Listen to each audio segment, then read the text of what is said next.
Hello friends, welcome to Kotputli education. आज हम बात करने वाले हैं आपकी कि जैसे अभी आपकी आंसर की आ चुकी है, रिवाइज आंसर की आएगी, ठीक है। उसके बाद आपका जो स्कोर कार्ड आएगा, उसके बाद आपकी मेरिट लिस्ट आएगी, ठीक है। उसके बिहाफ आपका एडमिशन होता है। तो आज हम उसी के बारे में पूरा डिटेल देखेंगे कि जो आपकी कैटेगरी वाइज सीट कितनी दी गई है आपको, साथ ही में फ़ीस क्या होती है यूलेट की, और आपके जो काउंसलिंग में डॉक्यूमेंट क्या क्या चाहिएंगे जिससे आप पहले ही रेडी कर सको, तो उसके लिए बात करने वाले हैं। तो आप वीडियो के लास्ट तक बने रहिए। वीडियो को लाइक और शेयर भी कर दीजिए, चैनल को सब्सक्राइब भी कर लिए, साथ ही बेल आइकन पर भी प्रेस कर लें जिससे आगे आने वाली वीडियो अपडेट आपको मिलती रहे। अगर अभी तक आपने हमारा टेलीग्राम ग्रुप ज्वाइन नहीं किया है तो वो भी ज्वाइन कर लीजिए।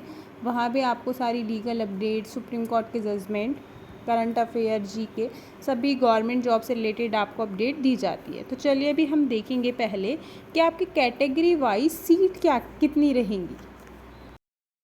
देखिए, आपकी जो यूलेट की जो सीट है टोटल, सेंटर फर्स्ट और सेंटर सेकंड की 600 सीट है टोटल, ठीक है। पर हम एक सेंटर की ही बात करने वाले हैं कि कितनी टोटल सीट यहाँ पे दी गई है, ठीक है। उसके बाद आपकी जो सेकंड सेंटर होगा उसकी भी इतनी ही होगी, ठीक है। तो देखिए, टोटल सीट है जनरल की 138 है, अनरिजर्व कैटेगरी जिसको हम बोलते हैं, तो उसकी 138 सीट होती है लमसम, ठीक है। अभी हम बिल्कुल ऑफिशियली ऐसा कहीं नहीं लिखा हुआ कि इतनी ही सीट है, ठीक है। बहुत सारे ऐसे मतलब वेबसाइट्स हैं जिस पे मतलब किसी पे कुछ लिख रखा है, पर हम मतलब किसी पे हम बिलीव नहीं कर सकते कि टोटल इतनी ही सीट है। पर हाँ, लमसम 138 समथिंग है एक सेंटर में। ओबीसी में आपकी 60 प्लस सीट्स हैं, ठीक है। 60 प्लस सीट है एक सेंटर में। तो अब आप लगा सकते हो 120 सीट समथिंग हो जाती हैं ऐसे करके। तो मतलब सिर्फ हम एक एवरेज से निकाल के बता रहे हैं आपको। और हम बात करें एससी और एसटी की, तो इनकी लमसम होती हैं, जैसे एससी की 50 समथिंग होती है और एसटी की 30 प्लस समथिंग होती है, ठीक है। और जो ईडब्ल्यूएस है उसकी भी आपकी 30 प्लस होती है, ठीक है। 30 प्लस मतलब इसमें तो 10% रिजर्वेशन है। तो अगर हम देखें कि 300 का देखें तो 10% 30 सीट ही हुआ।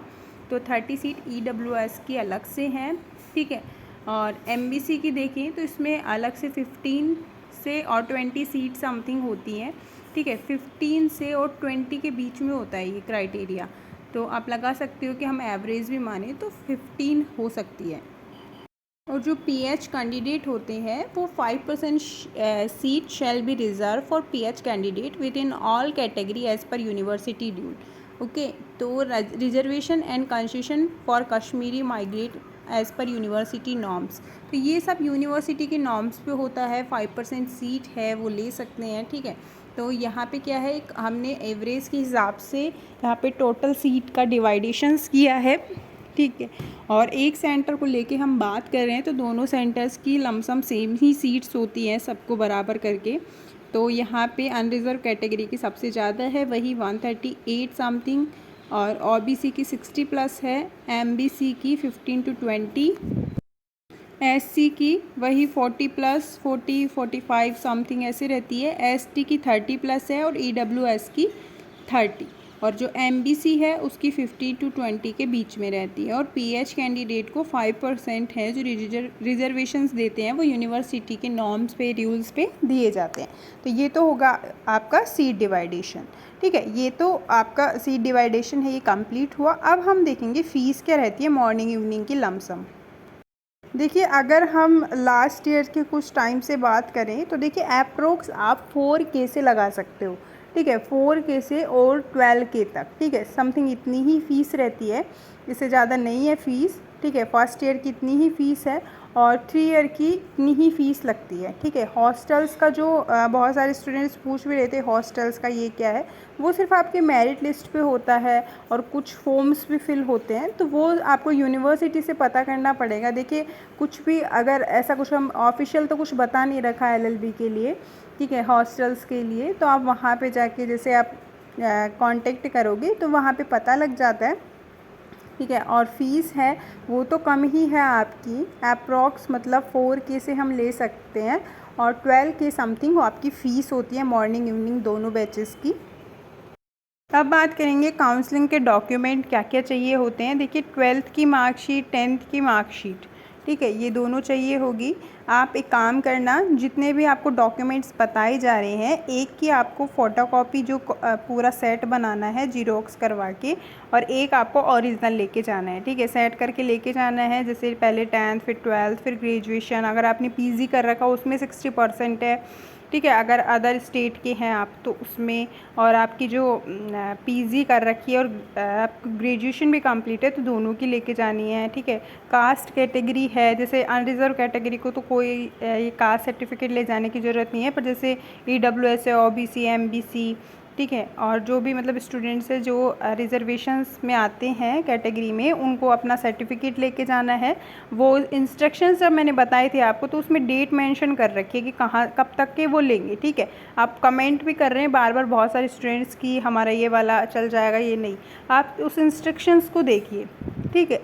उसके बाद है PWD कैटेगरी सर्टिफिकेट चाहिएगा, अगर आपके पास है तो, अगर आप PH कैंडिडेट है तो। TC चाहिएगी, CC चाहिएगी, इसके लिए आपको टाइम भी दिया जाएगा कॉलेज से लाने के लिए। साथ ही में आपको मार्कशीट के लिए भी टाइम दे सकते हैं, पर अगर कंप्यूटराइज तो आपको लेके ही जानी पड़ेगी, ठीक है।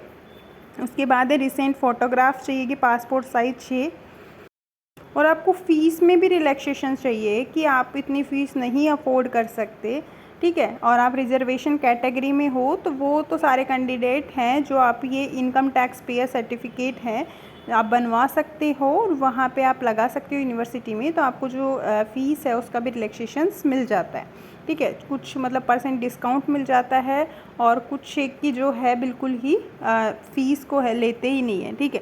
तो ऐसे आपका जो non income tax payer certificate बनवाने के बाद आप वहाँ पे बता सकते हैं यूनिवर्सिटी में लग जाता है। इसी के साथ जब आप काउंसलिंग होगी तो आप ये सारे डॉक्यूमेंट अभी से रेडी कर लें, क्योंकि जब डेट आएंगी तब आपको बिल्कुल टाइम नहीं दिया जाएगा, ठीक है।